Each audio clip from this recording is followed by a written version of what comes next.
డబ్బు, అనారోగ్యం, ఉద్యోగం, వ్యాపారం, అప్పులతో బాధపడుతున్నారా? మీకోసమే launch your future programme.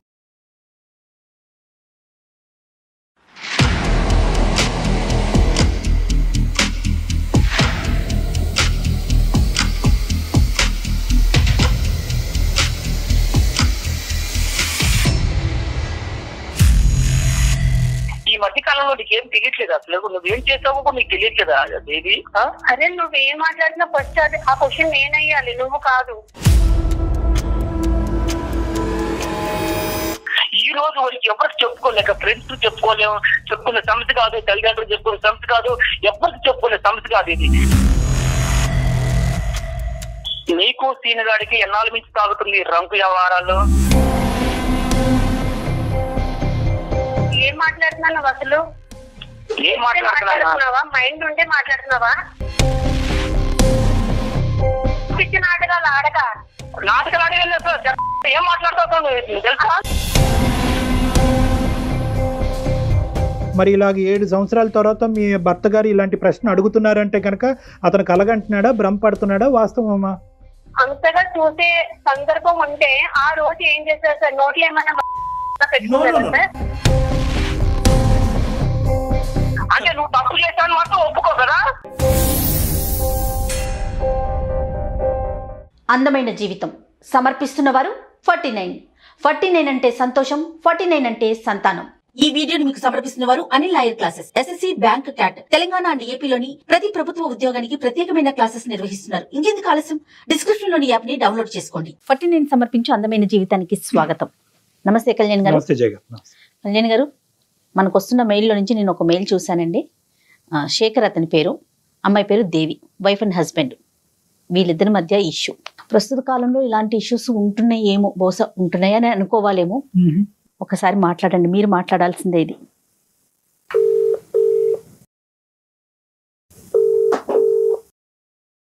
Hello hello, Shekhar గారండి?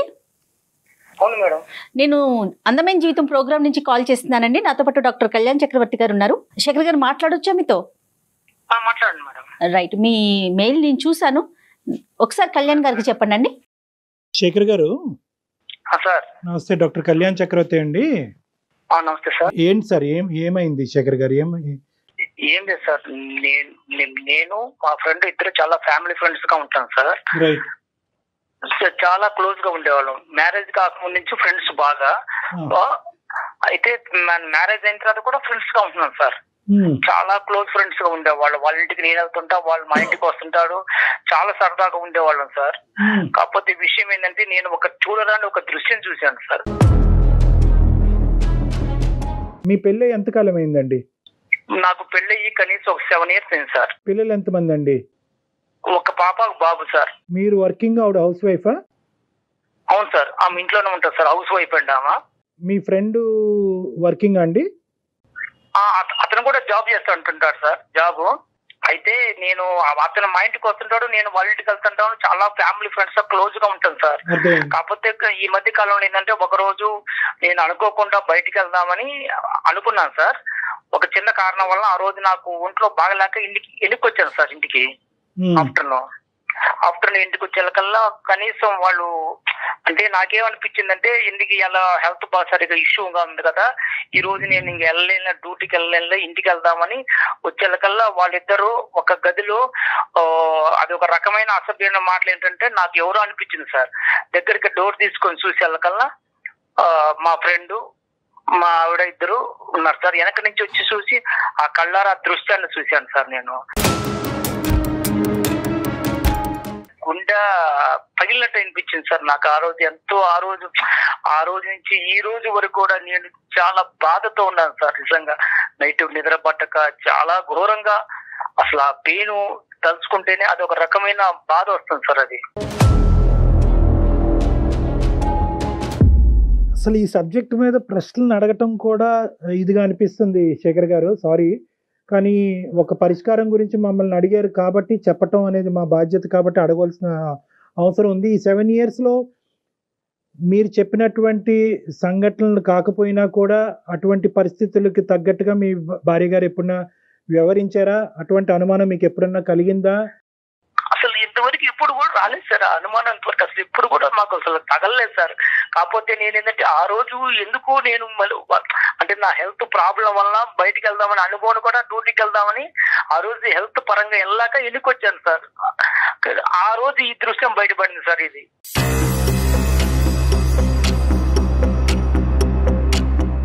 శేఖర్ గారు ఒక్క నిమిషం, మాకు డైజెస్ట్ చేసుకోవడం కష్టంగా అనిపిస్తుంది. మీరు ఆ రోజు డోర్ దగ్గర ఉన్నారు, డోర్ వేసుకోలేదా అండి వాళ్ళు డోర్ లైట్ గా అంటే డోర్ వేశారు కానీ అది డోర్ తీస్తే వస్తా సార్, అది డోర్ అది. కాకపోతే నేను బ్యాక్ సైడ్ నుంచి వెళ్ళాను సార్. ఆ మాటలు ఎంతో వల్ల నాకు అనిపించిందంటే ఏంది ఇంత అసభ్యకరమైన మాటలు వస్తున్నాయి, ఇది ఎవరున్నారా ఏందో చూద్దామని బ్యాక్ సైడ్ నుంచి చూస్తే వాళ్ళిద్దరు ఉన్నారు సార్. పిల్లలు ఎక్కడున్నారు సార్ ఆ టైం అప్పుడు? స్కూల్కి వెళ్ళారు సార్ పిల్లలు. ఇంకా రాలే పిల్లలు స్కూల్ నుంచి? ఇంకా పిల్లలు రాలేదు సార్, నేను ఆఫ్టర్నూన్ వచ్చాను సార్. అప్పటికి మీ ఇద్దరి మధ్యన ఎప్పుడన్నా ఇటువంటి డిస్కషన్స్ వచ్చినాయా? అంటే సహజంగా భార్యాభర్తల మధ్యన చాలా కామన్గా ఇలాంటి చిన్న చిన్న అనుమానాలు ఇలాంటివి అవుతూ ఉంటాయి. ఆ విధమైనటువంటి మీరు అనుమానం పట్టడం అనేటటువంటి పరిస్థితులు ఇంతకు ముందు వచ్చినాయా? అంటే ఒక సంఘటన పరంగా అవనివ్వండి, ఒక సంఘటన కాకపోయినా అవనండి, అనుమానమైనటువంటి సబ్జెక్టు మీ 7 సంవత్సరాల ప్రయాణంలో ఎప్పుడన్నా ఉందా? ఏ రోజు కూడా అసలు ఆ ఆలోచన కూడా థాట్ కూడా రాలేదు సార్. ఎందుకంటే సొంత ఫ్రెండ్, చాలా క్లోజ్ గా ఉంటాడు, భార్య, నేను చెల్లెలతో భావించుకుంటాడని టైప్ లో ఆలోచించుకుంటున్నాం కానీ ఏ రోజు కూడా ఇంత థాట్ అనేది ఏ రోజు రాలేదు సార్. ఆ మీద అనుమానం కూడా లేదు సార్. నాకు అంత ఇదిగా ఉండేవాళ్ళం సార్. ఫ్యామిలీ ఫ్రెండ్స్ కు వాళ్ళ భార్య కూడా మా ఇంటికి వచ్చేది, మా మిస్సెస్ కు వాళ్ళ ఇంటికి వెళ్ళేవాళ్ళం, ఏదైనా ఫంక్షన్ ఉన్నప్పుడు అన్నిటికీ వెళ్తుండేవాళ్ళం సార్. అటు వస్తూ పోతుండేవాళ్ళం సార్. ఇప్పుడు తప్పుగా అనుకోకండి శేఖర్ గారు, నేను అడగటం కాదు, మన ప్రోగ్రామ్ చూసేటటువంటి చాలా మంది ప్రేక్షకులు అడిగేటటువంటి ప్రశ్న నేను మిమ్మల్ని అడుగుతున్నాను. మీ మాట నమ్మవలసిన అవసరం ఏముంది సార్? నీ కళ్ళారా చూశాను సార్. అది నీ కళ్ళారా చూడబట్టి ఇంత డిసిషన్ తీసుకుని ఎవరికి చెప్పుకోవాలో తెలియక ఏం చేయాలో తెలియక 10 రోజుల నుంచి మనయ్యదో పడుతున్నాను సార్. ఆమెను అడగలేక, మా ఫ్రెండ్ తో చెప్పుకోలేక ప్రతి రోజు నరకం అనిపిస్తున్నాను సార్. నేను కొనుక్కున్నప్పుడల్లా అసలు అర్ధరాత్రి లేచి మెలుకు చూస్తే ఇదే సంఘటన గుర్తొస్తుంది సార్ నాకు. చూసినట్టు కానీ లోపల ఉండేటటువంటి మాటలు విన్నట్టుగా కానీ మీ భార్య గారికి అయితే తెలియదు ఇప్పటికొచ్చి? ఇంతవరకు తెలియదు సార్. వాళ్ళకి అసలు చెప్పడం కూడా చెప్పలేదు. నేను తిరుగుతూ అడగలేదు సార్. నేను ఎవరికి చెప్పుకోలేక ప్రతి రోజు మనోయాది అనిపిస్తున్నా సార్ నేనైతే. 4 గోళ్ల మధ్యన అడగవలసినటువంటి ప్రశ్నలు, ఒక క్లినిక్ లో అడగవలసిన ప్రశ్నలు తప్పని పరిస్థితిలో నేను ఈ రోజు మిమ్మల్ని అడుగుతున్నాను శేఖర్ గారు. మీ భార్య మీ ఇద్దరి మధ్యన ఈ జీవితం ఎలా ఉంది? అంటే మీ ఇద్దరి మధ్యన ప్రేమ ఆప్యాయతలు కానీ లేదంటే వేరే అంశాలు ఎలా ఉన్నాయి? సార్ అన్యోన్యంగా ఉండేవాళ్ళం సార్. ఇద్దరు కూడా చాలా అన్యోన్యంగా. ఎట్లంటే ఆమె ప్రతిరోజు నాకు అన్ని రకాలుగా సహకరిస్తుంది. నేను కూడా ఆమె అడిగిన దానికి ప్రతి ఒక్క దానికి నేను కూడా సహకరిస్తాను. అన్ని విషయాల్లో, పిల్లల విషయంలో కానీ ఆమె విషయంలో కానీ ఏ రోజు కూడా ఏ చిన్న తేడా కూడా ఉండదు సార్. మీ ఫ్రెండ్ యొక్క క్యారెక్టర్ ఏంటి సార్? సారీ మళ్ళీ అడుగుతున్నాను. ఇదే సార్ నేను ఫస్ట్ టైం చూస్తాను సార్. ఏ రోజు కూడా మా ఫ్రెండ్ కూడా నా దగ్గర ఏ రోజు కూడా చాలా క్లోజ్ గా ఉండి, చాలా ఫ్రెండ్షిప్ గా ఉండి, అంత ఇదిగా ఉన్న మనిషి ఎందుకు ఆ విధంగా చేశాడనేది కొంచెం నాకు ఇంకా డౌట్ అనిపిస్తుంది సార్. ఆ డౌట్ వల్ల వాళ్ళని ఇద్దరు కూడా నిలదీయలేకపోయారు. మీ ఫ్రెండ్ కూడా సిన్సియర్ గానే ఉంటాడు. ఇలాంటి అమ్మాయిలు వ్యవహారాలు ఇలాంటివి సరదాగా ఫ్రెండ్స్ మధ్యన మాట్లాడుకుంటూ ఉంటారు. అలాంటి టాపిక్స్ కూడా ఎప్పుడూ లేవు. అతను వాళ్ళ భార్యతో కూడా బానే ఉన్నాడు. అక్కడ కూడా గొడవలు ఏం లేవు. ఏం లేదు సార్. ఏ రోజు కూడా రాలేదు సార్. ఆయనకి ఎంతమంది పిల్లలు? అతనికి ఎంతమంది పిల్లలండి? అతనికి ఒక పాప అండి. మీ ఫ్రెండ్ మీతో ఎలా ఉన్నాడు ఈ 10 రోజులు బట్టి? మీ భార్య మీతో ఎలా ఉంది? ఈ జరిగిన సంఘటన తర్వాత వాళ్ళు నాకన్నా ఎక్కువగా నటిస్తున్నారు సార్. అసలు వాళ్ళకి ఏందో తప్పు చేయలేనట్టుగా నా ముందు వాళ్ళు చేస్తుంటే నాకే ఒక్కోసారి అసహ్యం వేస్తుంది సార్. ఎందుకంటే అంత ఘోరంగా వాళ్ళు నటనలో అంత జీవిస్తున్నారు సార్. ఏమి తెలియనట్టుగా, ఏది అసలు జరగనట్టుగా. కానీ నా మనసుకు తెలుస్తుంది అది ఏంది ఇంత అప్పటికన్నా వీళ్ళు ఇంకా ఎక్కువగా నటిస్తున్నారు, కారణం ఏంటి, నన్ను అసలు ఏ రకంగా చూస్తున్నారో తెలియట్లేదు సార్. అది ఆ విషయం. శేఖర్, ఒక్క విషయం, ఈ కాన్వర్జేషన్, ఈ ఫోన్ కాల్ ఇలా కంటిన్యూ చేద్దామా లేదంటే పర్సనల్ గా క్లినిక్ లో కలుస్తారా? మీకేం అభ్యంతరం లేదా ఇలా మాట్లాడటం? మాట్లాడే అభ్యంతరం లేదు కానీ ఈ సమస్యకు సొల్యూషన్ దొరకాలి సార్. నాకు అదేనండి మనసులో బాధ ఎక్కువ. ఏం చేయమంటారు? ఏం కావాలి మా దగ్గర నుంచి? ఏం ఎక్స్పెక్ట్ చేస్తున్నారు? నేను ఆమె డైరెక్టర్ గా అడగలేకపోతున్నాను సార్. మీరు కొంచెం మీ ద్వారా అడిగితే నాకు కొంచెం ఇలాంటి విషయాన్ని మనం మాట్లాడే విషయం కాదు కదండి. శేఖర్ ఇక్కడ కొద్దిగా సెన్సిటివిటీస్ అనేటటువంటి అంశాలు ఉంటాయి, స్త్రీ గౌరవం అనేటటువంటి అంశం ఉంటుంది. సో ఇక్కడ ఆధారం లేకుండా మాట్లాడటం, ఒక పబ్లిక్ ప్లాట్ఫామ్ మీద ఇంత సెన్సిటివ్ ఇష్యూ మాట్లాడటం అనేది కరెక్ట్ కాదు. అందు గురించి మీకు ఆప్షన్ కూడా ఇచ్చాను, మీరు క్లినిక్లోకి వచ్చి ప్రైవేట్గా మాట్లాడతారని అడిగాను. కానీ మీరేమంటున్నారంటే ఇక్కడే నాకు ఆ సొల్యూషన్ కావాలి అని అంటున్నారు. కాబట్టి ఇక్కడ మేము మాట్లాడేదానికంటే మీరు మీ భార్య గారిని, ఎందుకంటే మీకు ఆ హక్కు ఉంది, మీకు అడిగేటటువంటి అధికారం ఉంది, మీ ఇద్దరి మధ్యన ఆ స్వేచ్ఛ ఉంది, కాబట్టి మీరు అడగండి, ఆవిడ రెస్పాన్స్ ఏంటి అన్నది వింటాం. ప్రధానంగా ఈరోజు మీరిద్దరూ మాట్లాడుకోవాల్సినటువంటి అంశం, ఒకప్పుడు ఇష్యూ చేయి దాటి ఇంకో లెవెల్కి వెళ్తున్నట్టుగా అయితే కనుక ఖచ్చితంగా ఆ కాన్వర్సేషన్ అక్కడ ఆపి మీరు క్లినిక్ వచ్చి కలవాల్సిన అవసరం ఉంటుంది. ఓకేనా? ఈ కండిషన్స్ మీద అయితేనే మనం కంటిన్యూ చేద్దాం, లేదంటే కట్ చేద్దాం. మాట్లాడదాం.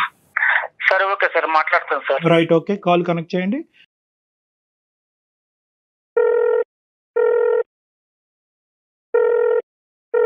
హలో హలో దేవి, చెప్పు. ఏం చేస్తున్నావు? ఏం లేదు, మామూలుగా అలా కూర్చున్నాను. పిల్లలు స్కూల్కి వెళ్ళారా? వెళ్ళారు. ఏం చేసింది ఈరోజు వంట? ఏముంది, వంకాయ కర్రీ వండాను, సగం పెట్టాను. ఇప్పుడు నీతో నేను ఒకటి మాట్లాడాలనుకుంటున్నాను. మరి నువ్వు ఫ్రీగానే ఉన్నావా ఇప్పుడు, లేదా వంట కార్యక్రమంలో ఉన్నావా? లేదు, వంట అయిపోయింది. చెప్పు. ఏం లేదు, నాకు కొంచెం మనసు బాధ అనిపిస్తుంది ఒక విషయంలో. దేనికోసం? దేనికోసం అంటే అది ఎలా చెప్పాలో నాకే తెలియట్లేదు. అది చెప్పడానికి కూడా నాకు అసలు మైండ్ సహకరించట్లేదు. నువ్వు చెప్తేనే కదా నాకు తెలిసేది, నాకెలా తెలుస్తుంది? నీకెలా తెలుస్తుంది అంటే అసలు ఈ మధ్య నీ దృష్టిలో ఏం జరగలేనట్టుగానే నాకు చెప్తున్నారు. ఎందుకని నువ్వు మీరు దేని గురించి మాట్లాడతారో నాకు అసలు అర్థం కావట్లేదు. దేని గురించి మాట్లాడింది నాకు అర్థం కావట్లా. నువ్వు మాట్లాడేది కొంచెం అర్థం చేసుకోవడానికి ట్రై చెయ్యి. నాకంటూ ఇప్పుడు నీకంటూ ఏం తెలియదు అసలు. నువ్వు చెప్తేనే కదా నాకు తెలిసేది, నాకెలా తెలుస్తుంది? నీకెలా తెలుసుదా? అసలు కొంచెం మైండ్ తో మాట్లాడుతున్నావు, మైండ్ లేకుండా మాట్లాడుతున్నావు నువ్వు. అరే నువ్వేం మాట్లాడినా ఫస్ట్ అది ఆ క్వశ్చన్ నేనయ్యాలి, నువ్వు కాదు. నేను చెప్పాలా? నా నోటితో చెప్పించాలనుకుంటున్నారా మీరు? నీకు తెలీదా ఏం జరిగింది కూడా తెలీదా? అంటే నీ స్వార్థంగా నువ్వు చూసుకుంటున్నావు, కానీ మనిషికి ఎందుకు ఇంత 10,000 నుంచి మనిషి ఎందుకు బాధపడుతున్నాడు, ఎందుకు వస్తున్నాడు, సరిగా ఉండలేదు, మాట్లాడలేదు, పిల్లలతో మాట్లాడలేదు, కనీసం ఏమైనా కొంచెమైనా ఒక రవ్వంతైనా ఆలోచిస్తున్నావా? మీరు వెళ్ళొచ్చిన దానికి మీరే సరిగ్గా ఉండట్లేదు, సరిగ్గా తినట్లేదు, సరిగ్గా ఉండట్లేదు. ఏమైందని జరిగినా మీరు ఏమి మాట్లాడలేదు. ఇప్పుడు మీరు ఏదేదో మాట్లాడేస్తే నాకు ఎలా తెలుస్తుంది? మీ ఈ మధ్య కాలంలో నీకేం తెలియట్లేదు అసలు. నువ్వేం చేసావో నీకు తెలియట్లేదా దేవి? నీకేం తక్కువ చేశాను నేను? కనీసం ఏ విషయంలో తక్కువ చేశాను చెప్పు. బట్టల విషయంలో తక్కువ చేశానా, తిండి విషయంలో తక్కువ చేశానా, లేకపోతే మనం ఏదైనా సరదాగా టూర్ వెళ్ళాలన్నప్పుడు ఏ రోజైనా నువ్వు అడిగితే తీసుకెళ్లకుండా, లేకపోతే ఎక్కడ సినిమాల విషయంలో తక్కువ చేశాను, ఏ విషయంలో తక్కువ చేశాను నన్ను ఇదిగా చేసావు నువ్వు? అసలు మీకు మీరు అలా మాట్లాడుకుంటూ వెళ్ళిపోతున్నారు. నేను ఏం తక్కువ చేశాను? ఏ రోజైనా మిమ్మల్ని క్వశ్చన్ మార్క్ వేసానా? ఏ రోజు నేను అన్నానా? మరి నువ్వు చేసిన ఒక్క ప్రాబ్లం వల్ల నేను ఎంత నరకం అనిపిస్తున్నాను తెలుసా? నేను ఈ రోజు వరకు ఎవరికి చెప్పుకోలేక, ఫ్రెండ్స్ చెప్పుకునే సమస్య కాదు, తల్లిదండ్రులు చెప్పుకునే సమస్య కాదు, ఎవరికి చెప్పుకునే సమస్య కాదు. ఇది కళ్ళారా చూసినా అన్నంతగా అనిపిస్తుంది తప్ప అది నిజమో కాదు.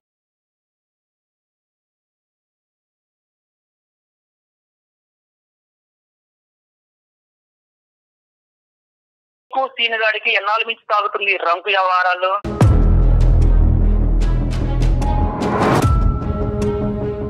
ఏం మాట్లాడుతున్నావు అసలు? ఏం మాట్లాడుతున్నావా? మైండ్ ఉంటే మాట్లాడుతున్నావా? అంటే నీకు తెలియదా సీనగాడికి నీకు ఎన్నాళ్ళ మించి తాగుతుందో తెలీదా? అర్థం అవుతుందా? ఏదేదో మనసులో ఏదో పెట్టుకొని ఏదో మాట్లాడుతున్నారు. అందమైన జీవితంలో కళ్యాణ్ చక్రవర్తి గారు సైకాలజిస్ట్ గారు ఉన్నారు. కావాలంటే నువ్వు ఎంతకాలం నుంచి తాగుతుందో ఈ రంకు ఆయనే తేలుస్తారు. అది ఆల్రెడీ మాట్లాడుతున్నావు. శేఖర్, మీరు కాదు నాన్న, ఇప్పుడు ఓకే నువ్వు మాకు ఫోన్ చేసావు, ఓకేనా, నీకు ఒక ఇబ్బంది ఉందని ఫోన్ చేసావు, డాక్టర్ గారు ఉన్నారు, డాక్టర్ గారు వింటున్నారు, డాక్టర్ గారు తేలుస్తారు అని చెప్పి ఆ అమ్మాయి థ్రెట్ చేయవలసినటువంటి అవసరం లేదు. ఆ అమ్మాయితో మాట్లాడేటప్పుడు మమ్మల్ని పావుగా వాడుకోవద్దు, ఇది చాలా సున్నితమైనటువంటి అంశము, చాలా జాగ్రత్తగా డీల్ చేయవలసినటువంటి అంశము, ఇక్కడ డాక్టర్ గారు ఉన్నారు, అతను వింటున్నాను కాబట్టి నీ యొక్క కథంతా నేను బజారు కీడుస్తాను అనేటటువంటిది కాదు. ఇది భార్యాభర్తలకు సంబంధించినటువంటి ఒక సున్నితమైనటువంటి అంశం. మీరు సున్నితంగా ఆ అమ్మాయిని అడగండి. మీరు ఇంతకాలం ఎలాగైతే ప్రేమతో ఆ అమ్మాయిని చూసుకున్నారో అదే ప్రేమతో ఈ అంశాన్ని అడగండి. తన నుంచి నిజాన్ని రాబట్టుకునేటటువంటి ప్రయత్నం చేయండి. అమ్మ ఎవరు దేవి అమ్మ, సారీ అమ్మ, ఇది ఏంటంటే అతను కాల్ కనెక్ట్ చేసినప్పుడే మేము ఉన్నాము అనేటటువంటి అంశం ఒక భర్తగా నీకు చెప్పవలసినటువంటి అవసరం ఉంది.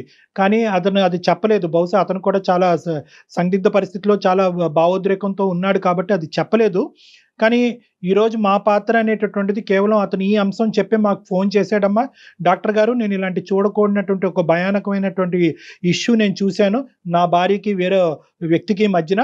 అయితే అది నేను డైరెక్ట్గా ఈ 7 సంవత్సరాలు బట్టి మా ఇద్దరి మధ్యన అటువంటిది ఏది లేకపోవటం వల్ల డైరెక్ట్గా నేను అడగలేకపోతున్నాను, మీరు అడుగుతారా అండి అని అడిగాడు.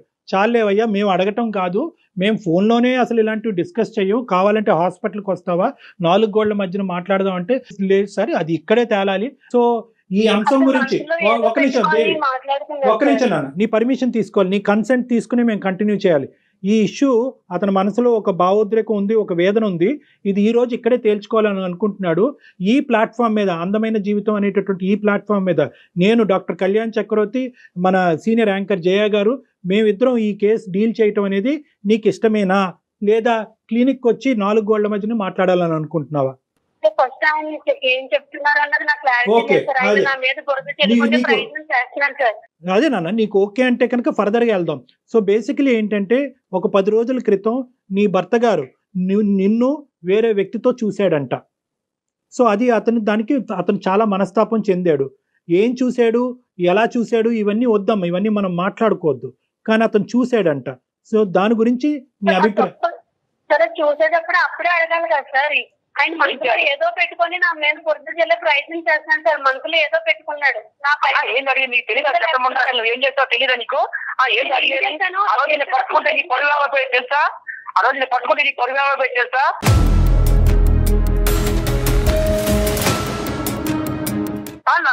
నా పరువు గుట్లు సైలెంట్ గా మూసుకొని పోయాను తెలుసా, బయటికి కళ్ళ చూసి కూడా మూసుకొని పోయాను ఆ రోజు.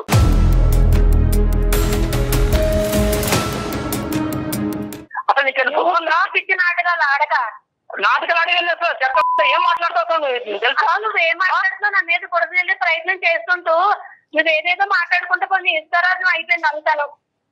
అక్కడ నైతం అయిపోయిందా? ఆ రోజు నిన్ను కానీ నేను నిద్ర రెడ్డి పట్టుకోండి కానీ నేను నిలదీస్తే నీ జీవితం అయిపోయింది తెలుసా? ఒక పక్క 1 అవర్ తీర వాడు పొరుగు పోయేది, ఒక పక్క నీకు మాత్రం అప్పుడు ఎంత ఘోరంగా ఉంటే తెలుసా జీవితం అంటే. మీ చుట్టాలు ఉన్నారు, మా చుట్టాలు ఉన్నారు, అడగడానికి వాళ్ళు ఎవరు లేరా? ఎవరు గుట్టి తీసుకొని వచ్చి ఆయన నువ్వేంటి, అసలు నువ్వేం చెప్తున్నావు ఏంటో తెలీదు, నా మీద అన్ని నిందలేసి అసలు నువ్వేం చేయాలనుకున్నావు, ఏం చేస్తున్నావు అంటే నువ్వు తప్పు చేశాను మాత్రం ఒప్పుకో కదా. అసలు నేనేం తప్పు చేశాను నీకు తెలియదు అన్నమాట. అమ్మ శేఖర్, ఒక్క నిమిషం, పబ్లిక్ గా తిట్టేటటువంటి ప్రయత్నం చేయొద్దు. అలా అయితే కనుక మన ఈ కాన్వర్సేషన్ కంటిన్యూ చేయలేము, ఇక్కడితో ఆపేద్దాం.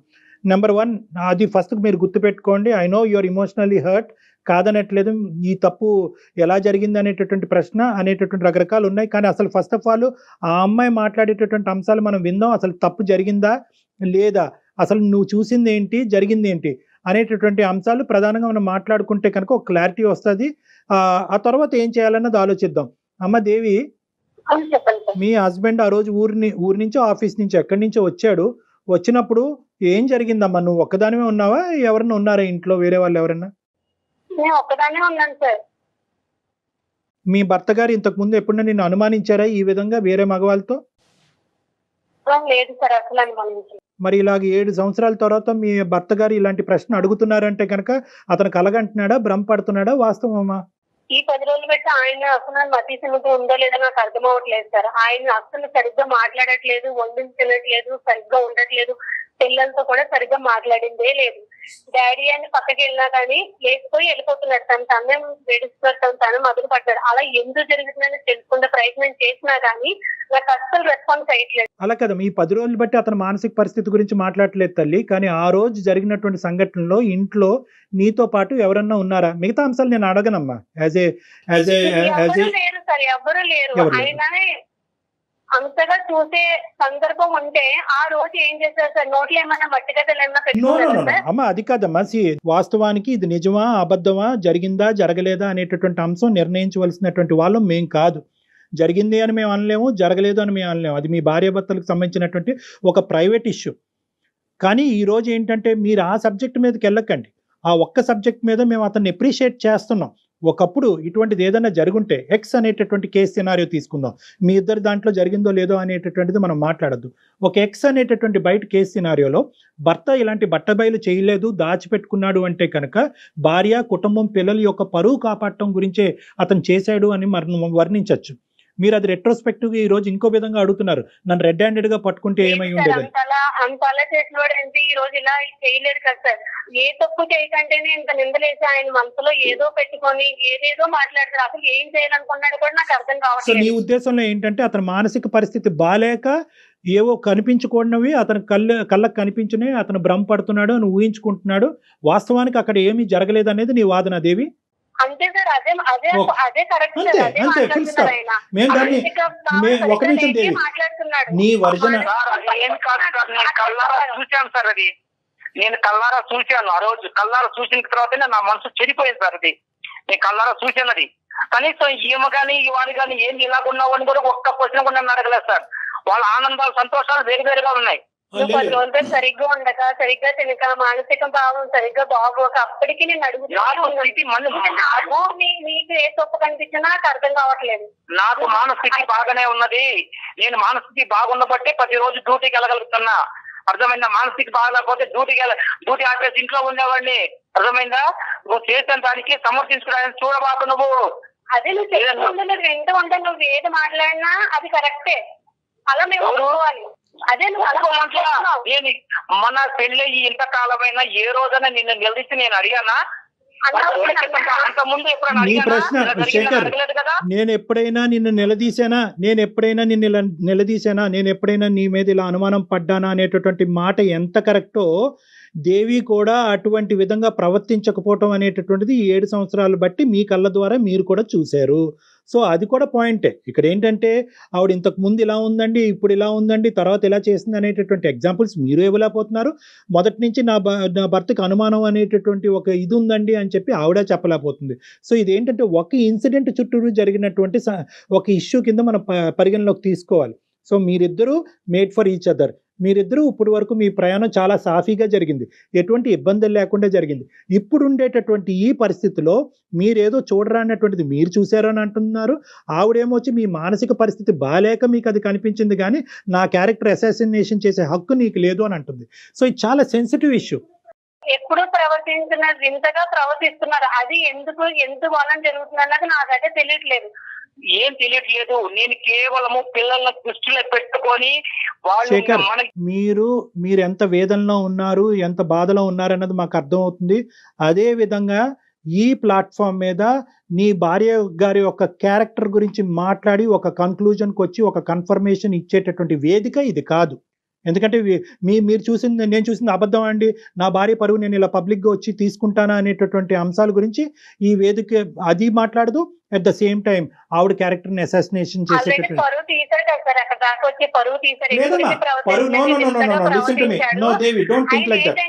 వేరే ట్రాక్ లోకి ఎక్కడికో వెళ్ళాలన్న ప్రయత్నంలో నా మీద బురద చెల్లే ప్రయత్నం చేస్తున్నాడని ఈజీగా నాకైతే అర్థం.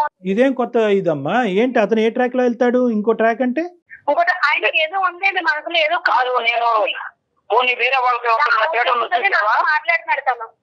కాదు, నేను వేరే వాళ్ళతో ఎవరితో థియేటర్లో చూసావా? పోనీ నా గురించి ప్లాట్ ఎప్పుడైనా విన్నావా? ఒకసారి క్లినిక్ వచ్చి మాట్లాడినట్టు బాగుంటుందేమో. శేఖర్, ఇక్కడతో ఆపుదాం. ఒక్క నిమిషం దేవి, అమ్మ దేవి, ఏమండి శేఖర్ గారు, మనం ఇక్కడతో ఆపవలసినటువంటి అవసరం ఉంది. ఎందుకంటే ఇది ఒక పబ్లిక్ ప్లాట్ఫామ్. ఇక్కడ ఇంత సున్నితమైనటువంటి అంశాలు సహజ సిద్ధంగా మేము డిస్కస్ చేయము. కానీ టాపిక్ కాస్త మొదలైన తర్వాత ఎక్కడో చోట దీన్ని ఒక కంక్లూడ్ చేస్తే కనుక అట్లీస్ట్ మీరు ఈ రోజు ఇంటికి వెళ్ళిన తర్వాత మీ ఇద్దరు గొడవ పడకుండా ఉంటారు, మీ ఇద్దరి యొక్క సేఫ్టీ మేము కాపాడినటువంటి వాళ్ళం అవుతాం అనే ఉద్దేశంతోనే ఈ సబ్జెక్ట్ కొంతవరకు ప్రొలాంగ్ చేయడం జరిగింది. ఇక్కడ 2 అంశాలు నేను పరిగణలోకి చెప్పాలి అని అనుకుంటున్నాము. దేవి గారు, ఇక్కడ మీ క్యారెక్టర్ ఎవరు అసాసినేట్ చేయలేదు, ఎవరు కూడా మిమ్మల్ని వేలెత్తి చూపెట్టలేదు, మీరు తప్పు చేసినట్టుగా ఎవ్వరూ మాట్లాడలేదు. మీ భర్త గారు ఒకటి చూశారు అన్నారు, అది మిమ్మల్ని ప్రశ్నించారు, మీరు అది ఖండించారు, ఇది కరెక్ట్ కాదన్నారు, సబ్జెక్ట్ అక్కడ అయిపోయింది అంతే. You are the same person as you are. So దాని గురించి మీరు భయభ్రాంతులు చెందవలసినటువంటి అవసరం లేదు. ఇక్కడ 2 అంశాలు అయి ఉండొచ్చు. ఆ 2 అంశాలు, ఒకటి ఏదైనా జరిగి ఉండొచ్చా అనేటటువంటి ఒక అంశం, రెండోది ఇతను అనుమానం కానీ లేదంటే ఒక సైకలాజికల్ పరంగా ఏమైనా ఇబ్బంది పడుతూ ఉండొచ్చా. ఈ 2 అంశాలు మనం వెరీ క్లోజ్డ్ ప్లేస్లో, అంటే ఒక 4 వాల్స్ మధ్యన మాట్లాడుకోవాల్సినటువంటి ఒక సున్నితమైనటువంటి అంశంగా నేను పరిగణిస్తున్నాను. కాబట్టి ఇది ఇంకా ఫర్దర్ గా ఎక్స్టెండ్. ఓకేనమ్మా, అనుమానమే కానివ్వండి, ఈ అనుమానమేనమ్మా.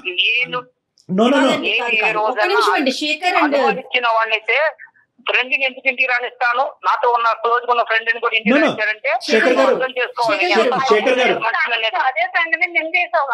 మీరు 100 చెప్తే ఆ అమ్మాయి 200 చెప్తుంది. Okay, this thing will prolong for ever and ever. So నా ఉద్దేశం ఏంటంటే ఆపండి, ఇక్కడి వరకు ఆపండి. మీరు వచ్చి నన్ను పర్సనల్గా కలవండి, మనం క్లినిక్లో కూర్చుందాం, మాట్లాడుకుందాం. ఈ సబ్జెక్ట్ని ఇక్కడితో ఆపండి. దయచేసి ఎవరు పెద్ద పెద్ద నిర్ణయాలు తీసుకోవద్దు. ఎవరి సేఫ్టీ, మీరు పిల్లల గురించి ఉన్నారు, దీని గురించి నిందించుకోవద్దు. మళ్ళీ నా దగ్గరకు వచ్చేంత వరకు ప్రశ్నించుకోవద్దు, నిందించుకోవద్దు, అలజడి చెందొద్దు, గొడవ పడద్దు. ఎందుకంటే పిల్లలు ఉన్నారు, చిన్న పిల్లలు ఉన్నారు, వాళ్ళు ఇబ్బంది పడతారు. ఇది ఏదన్నా ఉంటే కనుక, ఈ సబ్జెక్ట్ ఏదైనా డిస్కషన్ ఉంటే కనుక అది నా రూమ్ లో మనం మాట్లాడుకుందాం. డాక్టర్ గారిని కలిసే ప్రయత్నం అయితే చేయండి. 7 years పాటు మీరిద్దరు చాలా హ్యాపీగా ఉన్నారు. ఏదో ఒక ఇష్యూ వల్ల, అది నిజం అవ్వచ్చు, అబద్ధం అవ్వచ్చు, భ్రమ అవ్వచ్చు, కల అవ్వచ్చు, ఏదన్నా అవ్వచ్చు, కానీ ఒక్క ఇష్యూ వల్ల దయచేసి జీవితాలను పాడు చేసుకోవద్దు. ఈ సమస్యకు కూడా, ఇలాంటి సమస్యకు కూడా పరిష్కారం ఉంటాయి. నమ్మకంతో ముందుకెళ్ళటం ఒకటే దారి, అదే నమ్మకంతో నా దగ్గరికి రావటం అనేటటువంటిది ఒకటే దారి. సో కాబట్టి మీకు మా నెంబర్ షేర్ చేస్తాం. ఈ కాల్ అయిపోయిన తర్వాత మీరు ఆ నెంబర్కి ఫోన్ చేసి నా అపాయింట్మెంట్ తీసుకుని ఒకసారి డైరెక్ట్గా వచ్చి కలిసి మీ యొక్క ఆలోచనలు మార్చుకునే ప్రయత్నం చేయండి. రైట్ శేఖర్ గారు.